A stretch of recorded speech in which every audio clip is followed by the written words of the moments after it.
maravilha. Meu nome é Caio Figueiredo, tenho 39 anos.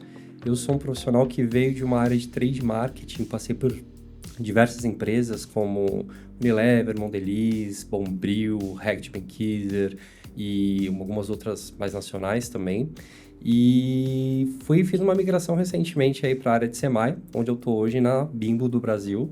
Né? A Bimbo, para quem não conhece, é uma empresa mexicana, né, de 1945, enorme no México, gigantesca. Aqui no Brasil, talvez por nome as pessoas não conheçam, mas com as marcas, com certeza. Então, a gente fala de Puma, de Ana Maria, de Rapidez, Crocantíssimo, e uma marca que vocês vão ouvir falar bastante agora, que vai ser Takis, né, que já está chegando aí nos mercados. E estou trabalhando lá faz 5 anos, né, e cuidando da área de CMI, fiz essa migração de trade para CMI dentro da Bimbo mesmo, e foi um movimento bem bacana, lá onde a gente tem conquistado e construindo a área de CMI em conjunto com muitas áreas, com muitas pessoas, uma crescente bem positiva. Eu sou formado em marketing pelo Mackenzie, fiz uma pós-graduação de administração com ênfase em marketing na SPM, né? Fiz bastante curso e webinar durante a pandemia, inclusive, aproveitei tudo que tinha, né? Fiz a migração bem durante a pandemia, então teve um boom de webinars, eu aproveitei para conhecer um pouquinho mais sobre a área, me atualizar de algumas coisas. E tem o meu lado um pouquinho mais pessoal, né? Também de hobbies, que eu acho que é legal, que faz alguma conexão depois com o que a gente vai conversar, que eu sou muito curioso, né? Então, eu gosto de jogos de tabuleiro, board games, né? Então, quem pensa vai pensar em banco imobiliário, né? War, mas pensa que tem uma infinidade de jogos, assim, completamente diferentes, que são muito legais, que utilizam muito de raciocínio, estratégia. Tem aqueles mais básicos também de brincadeira, Uno, né? Que todo mundo já deve ter jogado. E também gosto muito de viajar, e algumas das viagens que eu fiz, assim, que geralmente são um pouco mais diferentes, é pro Japão. Fui 3 vezes pro Japão, que eu curto bastante a cultura japonesa, fora a infinidade de inovações, tentativas de produto, coisas diferentes que eles têm por lá, por cultura mesmo, né? E eu acho que isso faz um pouco parte da minha personalidade, né? Então, até tenho... Estava comentando aqui antes sobre uma banda de música japonesa que eu canto, né? E na época, há muitos anos atrás, eu aprendi a falar um pouquinho de japonês só para poder cantar nessa banda de música japonesa. E foi uma coisa bem legal, um pouco disruptiva, mas que faz parte, né? Da gente querer crescer, querer vivenciar coisas diferentes, e aí você sai um pouquinho da caixinha, que eu acho que tem tudo a ver com a área de SEMAI, de você conseguir realmente pensar diferente, conhecer novas coisas, buscar novos jeitos e caminhos aí até de se entender e entender os outros, né, ser humano, que é bem complicado. Muitas pessoas me perguntam sobre esse profissional de marketing e CMI ou pesquisa, né? Cada vez mais jovens, inclusive, me perguntam isso, e mesmo pessoas no começo da carreira, eu não sei o que vocês acham, né? Mas queria só fazer esse ponto do que o Caio acabou de falar. Eu acho isso. Eu acho que eu trabalhando já há quase 20 anos com isso, né? Eu vejo um pouco esse padrão. Que é assim, quem trabalha com marketing, pesquisa principalmente, né? Tem muito eu vou chamar de, essa curiosidade além do normal, geralmente tem isso. Tem às vezes, vamos dizer, um currículo que às vezes não é tão, vamos dizer, vou chamar de padrão, talvez, se é que existam, sabe? Não são carreiras, acho que principalmente quando a gente fala de marketing e comunicação, que é uma parte de humanas. Uhum. Acaba trilhando uma parte de estudos acadêmicos que é fundamental, com certeza é fundamental. E tem também, digamos, um conhecimento, vou chamar de mais amplo, além do estudado em marketing, finanças e negócios, do Excel, etc., que no final, ou no meio da carreira, né, eu ia falar no final do dia, mas na carreira, não só ajuda, como é determinante. Né? Acho que quando você entra para discutir numa mesa de negócios, né, uma decisão de negócio que envolve, às vezes, milhões de dólares e euros, dependendo da empresa, no seu caso, dólares, né? Quando você está sentado ali, a pergunta, geralmente, que compete ao nosso negócio, a nossa expertise, é pessoas, certo? Pessoas, né? E às vezes, interpretar pessoas depende também desse outro lado, que é, cara, como o Caio, por exemplo. Então, ele passou tanto tempo no Japão, conheceu outras culturas, foi vocalista de uma banda, que talvez na época em que ele estivesse fazendo isso, tá? Vou chutar aqui, não sei.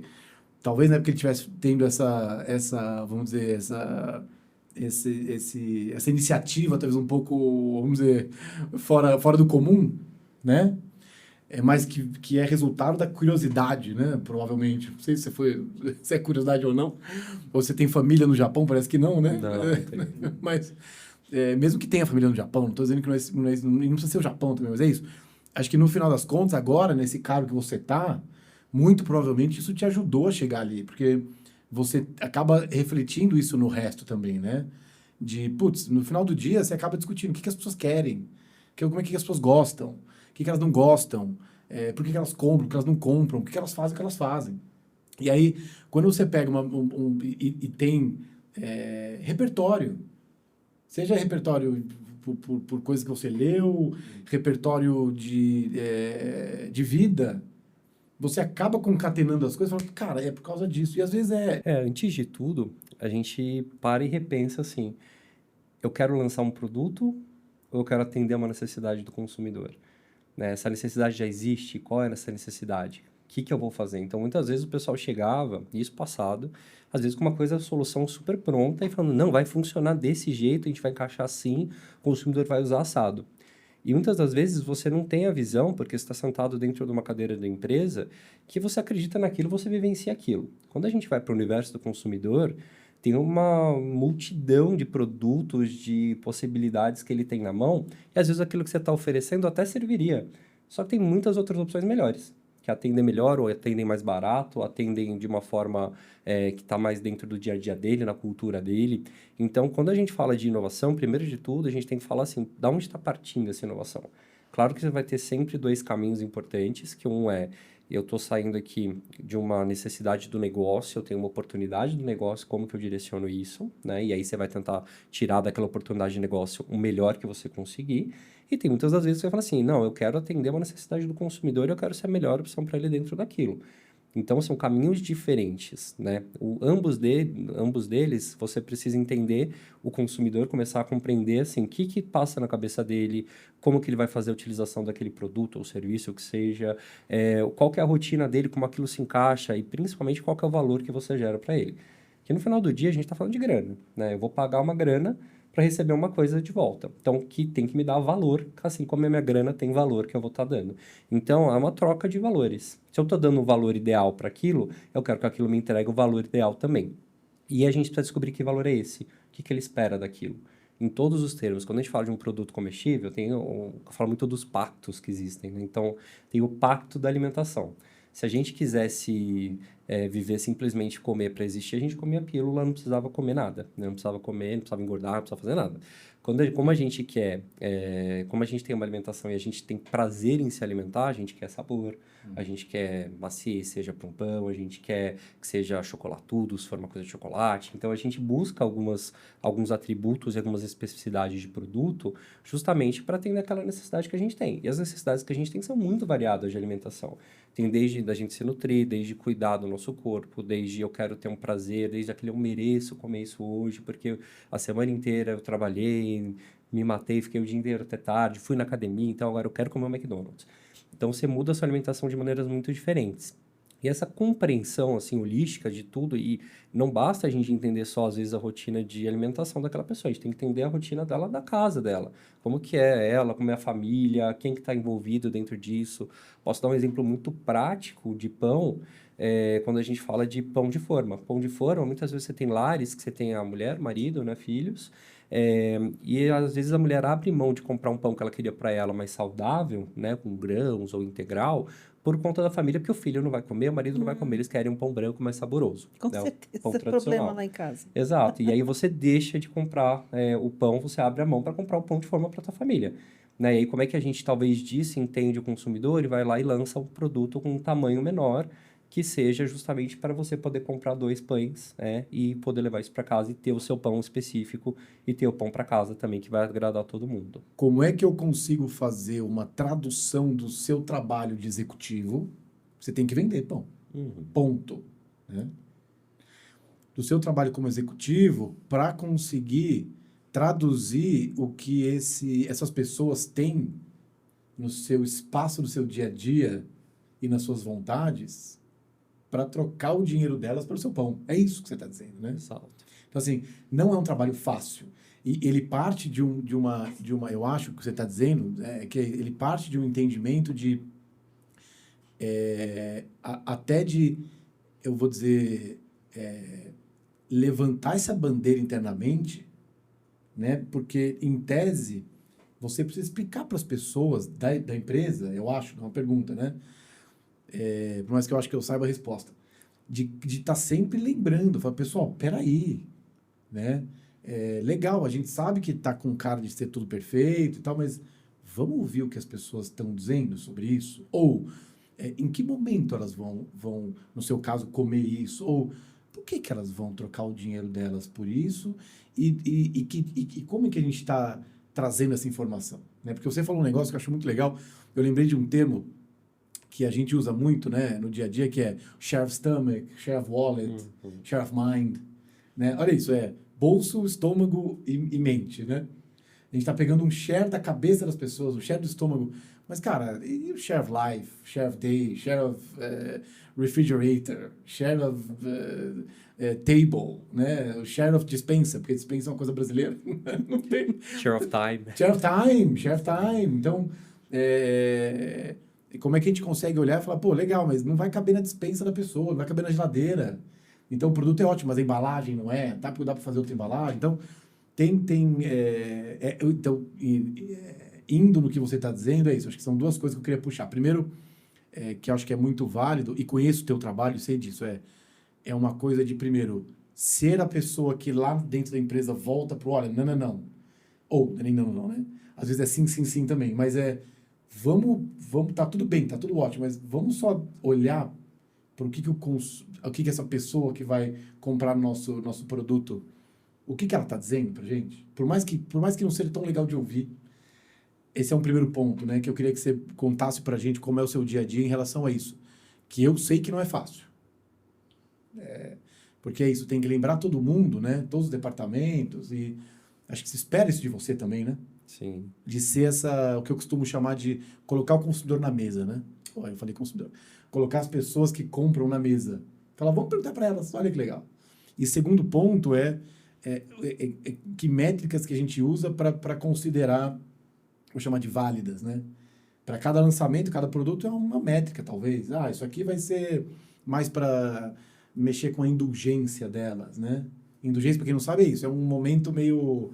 permissivo, uma coisa meio permissiva, né? Então, agora eu vou me dar esse momento de, em tese, comer algo mais gostoso. Primeiro de tudo, eu ouvi das pessoas assim, aqui na Bimbo se gasta muito com pesquisa. Eu falei, legal, então tá bom, quero ver cadê as pesquisas para eu aprender, né? De eu ler mais ainda, entender mais ainda sobre a parte consumidora. E eu fui ver todas as pesquisas que a gente tinha, era basicamente assim, as mais recentes, era teste de produto. Era produto contra produto, avaliação contra concorrência, né? E teste sensorial mesmo, de experimentação de produtos, onde as pessoas, consumidores, testavam os produtos.